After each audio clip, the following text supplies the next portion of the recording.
Hello everyone, welcome to SM learning classes. আজকে আমরা চলে এসেছি নতুন আরেকটি ভিডিও নিয়ে। এই ভিডিওতে আজকে আমরা দশম শ্রেণীর 2024 মাধ্যমিক পরীক্ষার্থীদের জন্য কিছু ইংলিশ সাজেশন দেব, যে ইংলিশ সাজেশনগুলো তোমাদের ফাইনাল এক্সামের জন্য খুবই ইম্পর্টেন্ট। তো চলো সাজেশনগুলো আমরা কি সেগুলো দেখে নিই। আজকে আমরা এই ভিডিওতে এই সাজেশনগুলো দিয়ে দেবো, শুধুমাত্র কোয়েশ্চেনগুলো আমরা দেবো, অ্যান্সারগুলো তোমরা বাড়িতে সলভ করার চেষ্টা করবে। এবং যদি কোনো কোয়েশ্চেনের অ্যান্সার বুঝতে অসুবিধা হয় বা না পারো, তাহলে অবশ্যই আমাকে কমেন্টে জানাবে। আমি নেক্সট ভিডিওতে এর অ্যান্সারগুলো দেওয়ার চেষ্টা করব, ঠিক আছে? আজকে আমি শুধুমাত্র প্রশ্নগুলো দেব। তো আমরা প্রথমে আলোচনা করব ভয়েস চেঞ্জ নিয়ে। Most important grammar, voice change কি নিয়ে আলোচনা করব আজকে? আমরা ভয়েস চেঞ্জ নিয়ে আলোচনা করব, যেটা ফাইনাল এক্সামের ক্ষেত্রে খুবই গুরুত্বপূর্ণ, ঠিক আছে? তো ভয়েস চেঞ্জের মধ্যে আমরা পাচ্ছি যেগুলো, যেমন ফার্স্ট লেট। লেট দিয়ে সাধারণত ফাইনাল এক্সামে একটা হলেও দেওয়া হয়। তো লেটটা খুবই ইম্পর্টেন্ট। তো আমরা লিখতে পারি যে আমরা লিখবো let the door be shut. Let the door be শাট। আমরা জাস্ট কোয়েশ্চেনগুলো লিখে চলে যাব, ঠিক আছে? তোমরা এগুলো নোটস করবে এবং এগুলো সলভ করার চেষ্টা করবে। 2 নম্বর, I am writing a letter. I am writing a letter. I am writing a letter. 3 নম্বর, what did they do. What did they do. আচ্ছা, এটা প্রশ্নবোধক, যেহেতু এটা প্রশ্ন করছে। I received a phone call. I received a phone call. I received a phone call. I am writing letter হয়ে গেছে, ঠিক আছে? Flood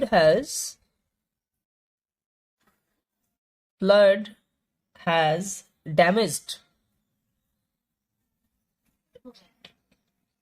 many buildings.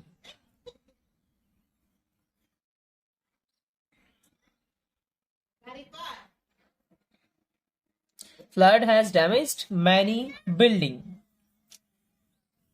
6 number, we call the tiger our national animal.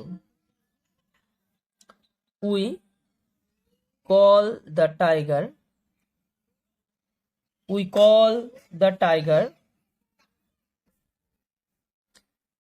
our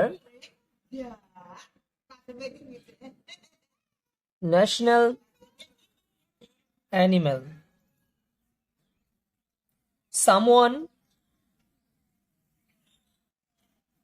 Someone wrote this letter. Someone wrote this letter in the 19th century.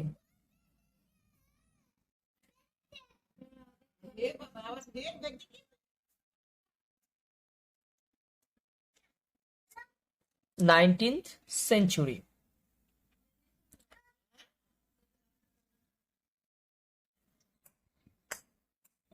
Please keep silence. Please keep silence in the classroom.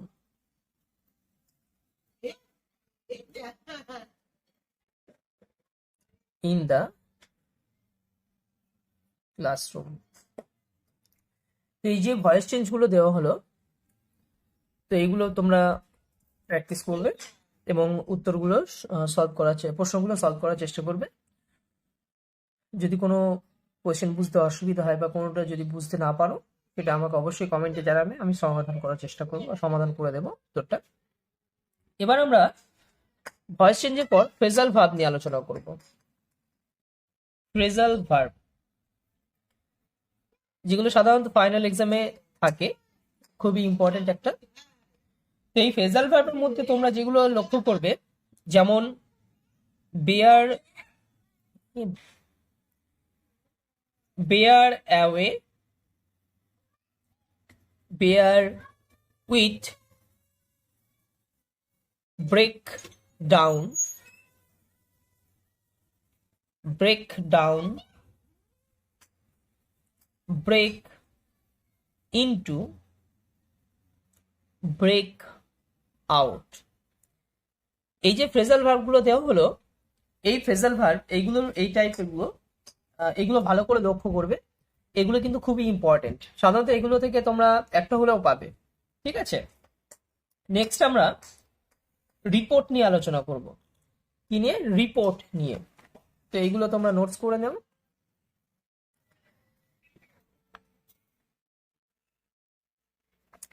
Next আমরা report নিয়ে আলোচনা করব।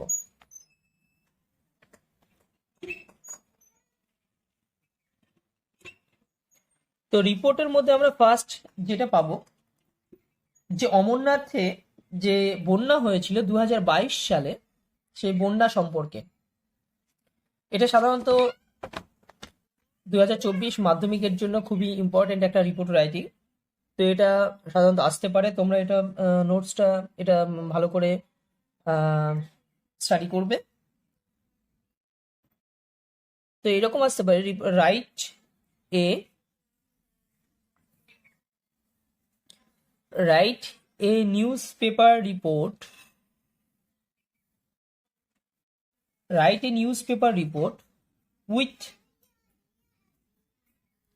within 100 words about 2022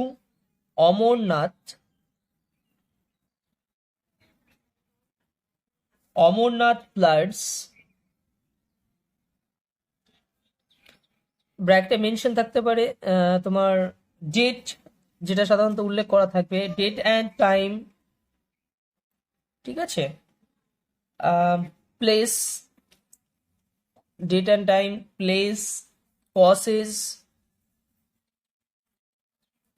consequence,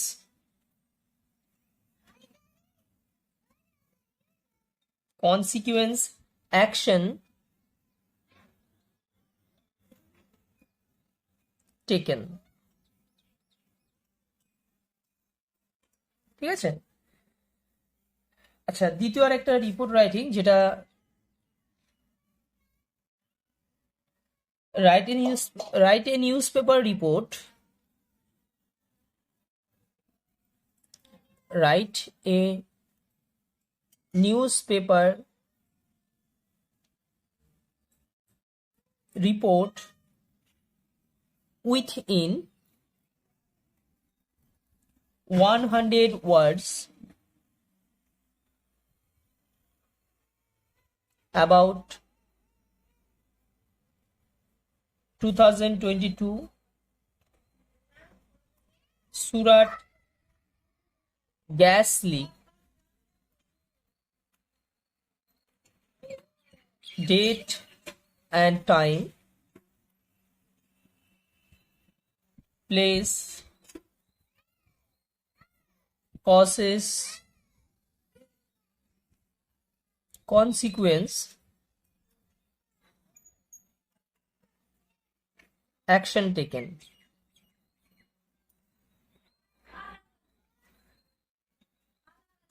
তো এই যে দুটো report writing দেওয়া হলো, এই দুটো রিপোর্ট রাইটিং কিন্তু খুবই ইম্পর্টেন্ট। এরপরে আমরা রিপোর্ট রাইটিং এর সাথে সাথে দুটো প্যারাগ্রাফও দেব, এগুলো তোমরা রেডি করে রাখতে পারো। সাধারণত এই টাইপের প্যারাগ্রাফ এসে থাকে ফাইনাল এক্সামে। তো প্রথমে আমরা যেটা দেব, your favourite book, your favourite book, অথবা আরেকটা দিতে পারে যে a book you have recently read, a book you have recently, a book you have recently read. আরেকটা দেওয়া যেতে পারে your favorite teacher, your favorite teacher, অথবা এটা টিচার না দিয়েও এটা দিতে পারে যে your favorite author, your favorite author।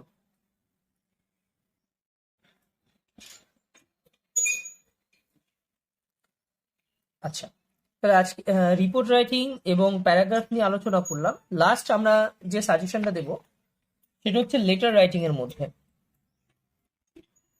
Letter writing এর মধ্যে এটাও কিন্তু আসার মতো।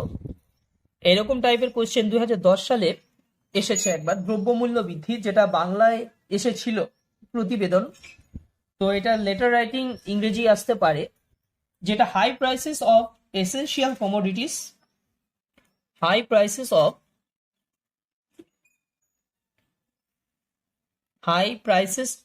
essential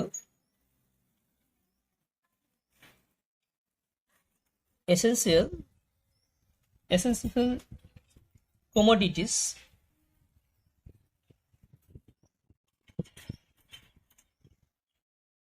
ঠিক আছে, এডিটর। তো এটাও কিন্তু ইম্পর্টেন্ট রয়েছে। তো তোমরা যে ভয়েস চেঞ্জ গুলো দেওয়া হয়েছে, ভয়েস চেঞ্জ এবং report writing, paragraph, letter writing, তো এইগুলো তোমরা ভালো করে পড়বে। এবং তার সাথে যে ফ্রেজাল ভার্বটা দেওয়া আছে, ফ্রেজাল ভার্বটাও কিন্তু ইম্পর্টেন্ট রয়েছে। ফ্রেজাল ভার্ব ব্রেক থেকে সাধারণত একটা হলেও আসে, তো বি টাইপ থেকে। তো আজকের সাজেশন এই পর্যন্তই। এর পরবর্তীতে আরো আমরা ন্যারেশন চেঞ্জ এবং কোশ্চেন, সাধারণত কোশ্চেনগুলো তো কমন আসে না, ঠিক আছে। কোশ্চেন তোমাদেরকে প্রত্যেকটা অধ্যায় ধরে ধরে এমসিকিউ, এসিকিউ, এই কোশ্চেনগুলো 2 এর কোশ্চেন, 3-এর কোশ্চেন, এগুলো ভালো করে স্টাডি করতে হবে, ঠিক আছে। কোশ্চেন তোমার হচ্ছে যে বইয়ের পাঠ্যাংশ, বইয়ের প্যারাটা ভালো করে পড়তে হবে, তাহলে ওইখান থেকেই তোমরা কি করতে পারবে, সলভ করতে পারবে। সিন আনসিন যেগুলো সাধারণত দেওয়া থাকবে, ঠিক আছে, আনসিন গুলো ক্লিয়ার হয়ে যাবে ওখান থেকে। এবং পরবর্তী ভিডিওতে আমরা আরো গ্রামার টপিকস নিয়ে আরো আলোচনা করব। ন্যারেশন চেঞ্জ থাকবে, তারপর ডু অ্যাজ ডিরেক্টেড থাকতে পারে, ঠিক আছে, ওর মধ্যে কোনটায় কি সেন্টেন্স, সেগুলো নিয়ে আলোচনা করব। তো আজকে সাজেশন এই পর্যন্তই। তো ভিডিওটি যদি তোমাদের ভালো লেগে থাকে অবশ্যই আমার চ্যানেল এসএম লার্নিং চ্যানেলটিকে সাবস্ক্রাইব করো। আরো নতুন নতুন ভিডিও পাওয়ার জন্য অবশ্যই আমার ভিডিওটিকে লাইক করে রাখো। আবার দেখা হবে নতুন আরেকটি ভিডিওতে।